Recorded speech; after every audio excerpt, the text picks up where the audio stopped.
5 राज्यों में विधानसभा के चुनाव हैं और उत्तर भारत की 3 राज्यों में कांग्रेस और बीजेपी की सीधी लड़ाई है। दोनों ही पार्टियां हर हाल में तीनों राज्यों में जीत चाहती है, जिससे 2024 का रास्ता आसान हो सके। मध्य प्रदेश, छत्तीसगढ़ और राजस्थान में बीजेपी जीत की खातिर नए फॉर्मूलों का इस्तेमाल कर रही है, लेकिन सीट बंटवारे की शुरुआत के साथ ही बीजेपी को अपनी रणनीति बदलने पर मजबूर होना पड़ा है और बीजेपी अपने पुराने चेहरों को नजरअंदाज करने की हालत में बिल्कुल नजर नहीं आती।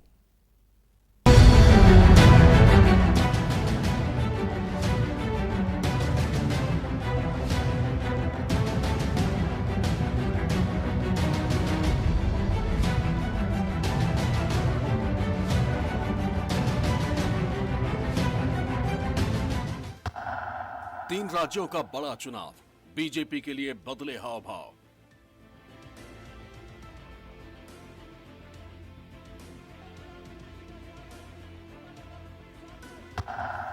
नए चुनावी फॉर्मूले पर संशय, लोकल लीडर ने दिखाया भय।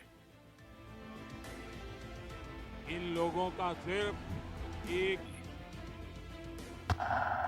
एमपी, छत्तीसगढ़ और राजस्थान, कैसे बदल गया बीजेपी का प्लान।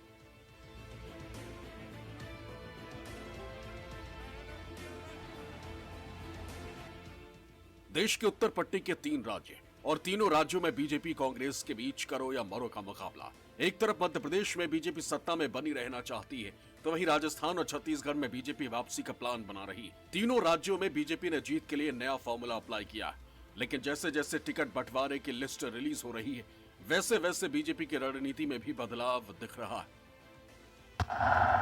राजस्थान के रण में महारानी की वापसी। राजस्थान विधानसभा की 200 सीटों के लिए 25 नवंबर को मतदान होना।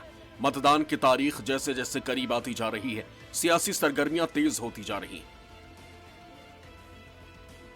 भारतीय जनता पार्टी, सत्ताधारी कांग्रेस की ओर से उम्मीदवारों के ऐलान का सिलसिला भी जारी है, लेकिन राजस्थान में चढ़ते चुनावी पारे के साथ साथ बीजेपी की नीति में नरमी देखी जा रही है। राजस्थान चुनाव के लिए बीजेपी की दूसरी लिस्ट आने के बाद से ही सूबे की सियासत में वसुंधरा राजे को लेकर चर्चा का नया दौर शुरू हो गया है।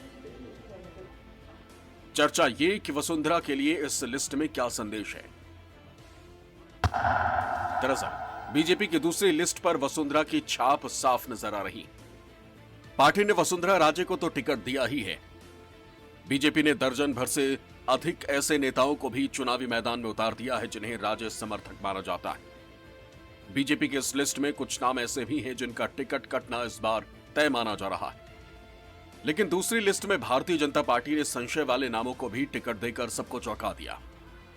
पूर्व मुख्यमंत्री वसुंधरा राजे के समर्थकों के नाम पार्टी की पहली सूची में नहीं थे, बल्कि एक बहुत विश्वस्त उनके जो मंत्री रहे हैं राजपाल सिंह शेखावत, उनका टिकट भी काट दिया गया था। और उसको लेकर के जिस तरह का बवाल हमने जयपुर में देखा और बाकी जगहों पर भी जिस तरह की स्थिति देखने में आई, मुझे लगता है पार्टी ने उससे सबक लिया है। और जो दूसरी सूची जारी की गई उसमें न सिर्फ उनका नाम है बल्कि उनके समर्थकों का भी नाम है। पार्टी मतलब इस बात को समझ रही है कि ठीक है, चेहरा घोषित हम नहीं कर सकते, लेकिन पार्टी ने शायद कहीं ना कहीं ये तय किया है कि वसुंधरा राजे पार्टी की अग्रणी नेता रहेंगी। प्रधानमंत्री नरेंद्र मोदी और अमित शाह जिस प्रकार से रणनीति अपना करके वसुंधरा राजे को राजस्थान की राजनीति से साइडलाइन करना चाहते हैं, निश्चित तौर पर वसुंधरा ने अपना अस्तित्व को बनाए रखने के लिए नेतृत्व में मेरे को चुनाव लड़ा जाए, इस मांग को उन्होंने जोर शोर से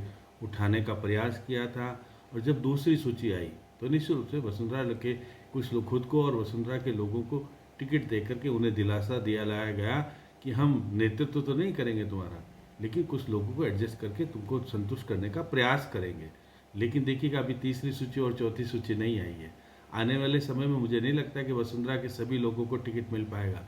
पहली सूची में राजघराने की दिया कुमारी का नाम आना, लेकिन वसुंधरा राजे का नाम इस सूची से नदारद रहना, साथ ही वसुंधरा राजे के कई समर्थकों के टिकट काटे जाने के बाद यह सुगबुगाहट तेज हो गई कि क्या बीजेपी वसुंधरा राजे से भी आगे का अब सोचने लगी है। इसके साथ ही यह सवाल भी सामने आने लगे कि क्या दिया कुमारी को वसुंधरा राजे के विकल्प के तौर पर पार्टी पेश करने का मन बना चुकी है। चर्चा में दम इसलिए भी नजर आया क्योंकि संसद से महिला आरक्षण बिल पास होने के बाद प्रधानमंत्री नरेंद्र मोदी की जयपुर रैली का संचालन हो या बीजेपी के दूसरे कार्यक्रम, पार्टी में दिया कुमारी को मिल रही तरजीह भी कयासों को और बल दे रही थी।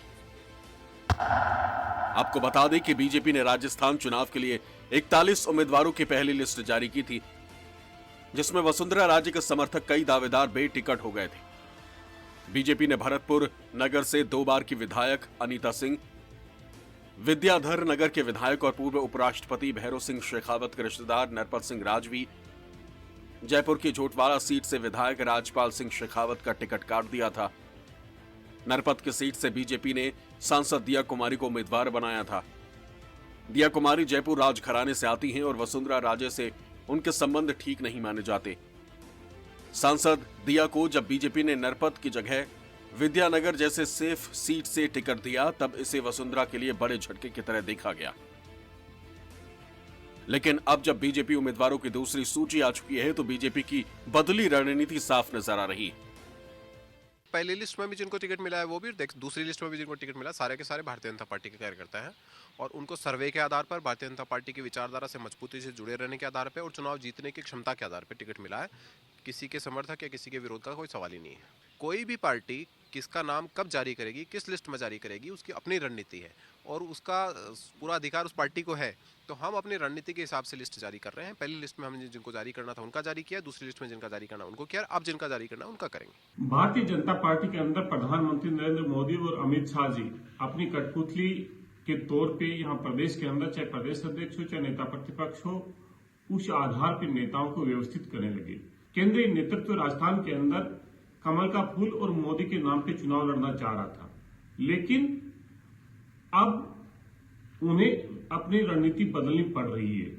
राजस्थान की 8 करोड़ जनता चुनाव को जनता के मुद्दों पे केंद्रित रखना चाह रही है, इसलिए भारतीय जनता पार्टी को लगता है कि रणनीति में बदलाव करे, लेकिन जो विपक्षी भूमिका निभा नहीं पाए उन्हें सत्तापक्षी भूमिका कैसे राजस्थान की जनता दे पाएगी। बीजेपी की दूसरी लिस्ट में समर्थकों के दबदबे से उत्साहित वसुंधरा राजे ने सोशल मीडिया प्लेटफॉर्म एक्स पर पोस्ट कर प्रधानमंत्री नरेंद्र मोदी, राष्ट्रीय अध्यक्ष जेपी नड्डा और नेतृत्व का आभार व्यक्त किया है। अब दूसरी लिस्ट के बाद कहा तो यह भी जा रहा है कि राजस्थान में वसुंधरा ही बीजेपी है और बीजेपी को वसुंधरा को साइडलाइन करने की कोशिश की गलती का एहसास हो चुका है। मध्य प्रदेश में अब double engine formula. Madhya Pradesh विधानसभा चुनाव में इस दफा जीत का सेहरा किसके सिर बंधेगा, इसका फैसला तो जनता को करना है। राजनीतिक दल परीक्षा की तैयारी में पूरी तरह जुट चुके हैं। मतदाताओं को लुभाने की हर जुगत भिड़ाने की कोशिश कर रहे हैं। अपनी कामयाबी और विरोधी पक्ष की नाकामी को आधार बनाकर वोटर्स के दिल में उतरने की पूरी तैयारी है। कांग्रेस सत्ता में वापसी करने को बेताब है तो बीजेपी तरह तरह के फॉर्मूलों के जरिए एमपी में जीत का प्लान तैयार कर रही। पीएम नरेंद्र मोदी ने मध्य प्रदेश की जनता के नाम एक चिट्ठी लिखी। उस चिट्ठी के जरिए उन्होंने सीएम शिवराज सिंह चौहान की जमकर तारीफ की। पीएम ने चिट्ठी में लिखा कि शिवराज सिंह चौहान ने किस तरह से बीमारू राज्यों की श्रेणी से मध्य प्रदेश को बाहर निकाला। हालांकि वोट के मुद्दे पर लिखा कि मतदाता उन्हें ख्याल में रखकर अपने कीमती वोट का इस्तेमाल करें। यहां यह समझाने की कोशिश करेंगे कि इस संदेश के पीछे आखिर असली वजह क्या है। इसमें कोई दो राय नहीं है कि मध्य प्रदेश की सियासत में भारतीय जनता पार्टी की सरकार चलाने का सबसे बड़ा तजुर्बा शिवराज सिंह चौहान के पास है और प्रदेश के मामा के तौर पर मशहूर सीएम शिवराज की प्रदेश की जनता के बीच जबरदस्त पहुंच है। लेकिन मौजूदा चुनाव में शिवराज सिंह के नाम पर पार्टी की तरफ से बेरुखी के संकेतों ने प्रदेश में नई बहस शुरू कर दी थी। बहस की वजहों का जिक्र करेंगे, लेकिन सबसे पहले आपको बताते हैं कि प्रधानमंत्री मोदी ने अपने खत में एमपी के प्रति विशेष प्रेम का इजहार करते हुए क्या लिखा। पीएम ने खत में लिखा, इस राज्य से मेरा खास रिश्ता रहा। 2014 और 2019 के नतीजों में जिस तरह से यहाँ की जनता ने भरोसा दिखाया वो यहाँ के मतदाताओं के प्रेम को जाहिर करता है। जिन कोशिशों के बाद ये राज्य बीमारू राज्यों के टैग को हटा चुका है, उसके पीछे कुशल नेतृत्व है। ऐसे में भरोसा है कि जनता एक बार उन्हें अपना समर्थन देगी। बीजेपी में भरोसा जताएगी ताकि एक बार फिर डबल इंजन की सरकार बने। शिवराज सिंह चौहान को लेकर प्रधानमंत्री मोदी की ये तारीफ ऐसे वक्त आई है जब मध्य प्रदेश विधानसभा चुनावों से पहले शिवराज सिंह चौहान की भूमिका को लेकर अटकलें लगाई जा रही हैं। बीजेपी ने शिवराज सिंह चौहान को चुनावों में अपना सीएम उम्मीदवार घोषित नहीं किया है। साथ ही केंद्रीय कृषि मंत्री नरेंद्र सिंह तोमर सहित कई सांसदों को पार्टी ने चुनाव मैदान में उतारा है। महिला वोटर है मध्य प्रदेश में 1.25 करोड़ 1 करोड़ 30 लाख के करीब जो वोटर हैं जिन्हें लाडली बहना का पैसा दिया जा रहा है। आप 2008 के चुनाव से 2023 तक के चुनाव में देखिए कि शिवराज सिंह चौहान के साथ केवल यही वोटर खड़ा रहा है, जिसके कारण वो सरकार में आते रहे। और जो 2018 में यदि भारतीय जनता पार्टी का वोट बढ़ा था तो इसके पीछे भी ये शिवराज सिंह चौहान का पॉपुलर वोट था। और इस पॉपुलर वोट से यदि शिवराज सिंह चौहान को डिस्कनेक्ट किया जाता, प्रधानमंत्री मोदी को लाया जाता, तो पार्टी को शायद ज़्यादा नुकसान होता। इसलिए शिवराज सिंह चौहान हर जगह नज़र आ रहे हैं और वही पार्टी का घोषित चेहरा भी है। प्रधानमंत्री नरेंद्र मोदी की ओर से की गई शिवराज सिंह चौहान की तारीफ के कई मायने निकाले जा रहे हैं। माना जा रहा है कि पीएम का शिवराज की तारीफ करना सीएम चौहान के समर्थकों के लिए राहत की बात होगी। यह भी संभव है कि बीजेपी अगर चुनाव में शानदार प्रदर्शन करती है तो पार्टी शिवराज सिंह चौहान को चुनावों के बाद मुख्यमंत्री बनाए रखे। साथ ही पीएम मोदी की तारीफ के बाद प्रदेश में नेतृत्व को लेकर चल रहा घमासान भी थम सकता है। छत्तीसगढ़ में रमन हुए कंफर्म। छत्तीसगढ़ की राजनीति में भी बीजेपी ने मोदी नाम केवलम से आगे बढ़कर रमन सिंह को एक बार फिर चेहरा बनाने का फैसला कर लिया लगता है। छत्तीसगढ़ में कभी बीजेपी सरकार के मुखिया रहे डॉक्टर रमन सिंह का कद पार्टी में पिछले कुछ वक्त में हाशिए पर पहुंच गया था। चुनावी सुगबुगाहट की शुरुआत होते ही बीजेपी ने सत्ता वापसी के लिए प्रदेश में पीएम मोदी को चेहरा बनाने का ऐलान किया।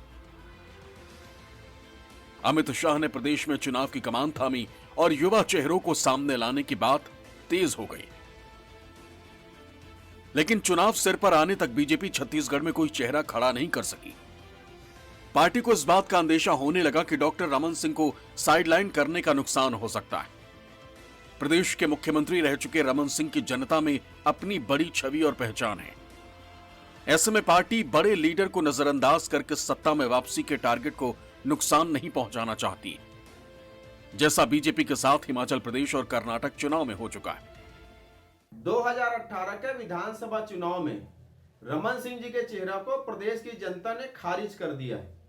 15 साल के सत्ता के बाद भाजपा 15 सीटों में सिमट गई और बीते 5 वर्षों में कई दफा सार्वजनिक मंचों के माध्यम से भाजपा के जो वरिष्ठ नेता हैं और कार्यकर्ता हैं वो रमन सिंह के चेहरा को खारिज करते रहे, रमन सिंह जी के चेहरा को अविश्वसनीय बताते रहे हैं। और इस बार विधानसभा चुनाव में उसको टिकट देकर भाजपा ने अपने पैरों में कुल्हाड़ी मारी है। भाजपा के पास मुख्यमंत्री भूपेश बघेल जी के चेहरा के आगे कोई चेहरा नहीं है। कांग्रेस 75 से अधिक सीट जीतकर पुनः प्रदेश में सरकार बनाएगी। कोई बदलाव नहीं है। बीजेपी ने पुराने और नए सबको मिलाकर और इस चुनाव में उतारा है और उसका परिणाम होगा कि बीजेपी छत्तीसगढ़ में सरकार बनाएगी और कांग्रेस की सरकार को उखाड़ कर फेंक देगी। भारतीय जनता पार्टी की जो सीट की घोषणा की उन्होंने जो लिस्ट जारी की वो बड़ी डिफेंसिव की। वो उन्हीं लोगों पे उन्होंने रिलाई किया, विश्वास किया जो उनके पुराने योद्धा थे। और वहीं इसके इतर जो है कांग्रेस ने एक एग्रेसिव बैटिंग करने की कोशिश की। उन्होंने उन लोगों पे, नए लोगों पे रिलाई किया। 22 सीट उन्होंने लगभग काट दी, 22 विधायक को हटा दिया।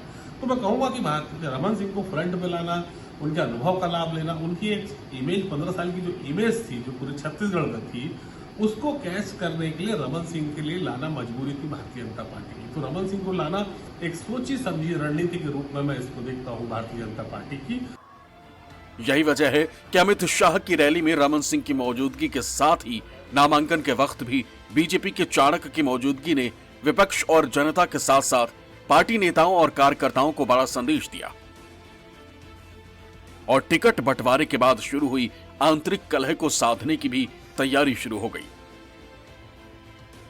जयपुर से केजे शिवत्सन और भोपाल से विपिन श्रीवास्तव के साथ ब्यूरो रिपोर्ट, न्यूज़ 24।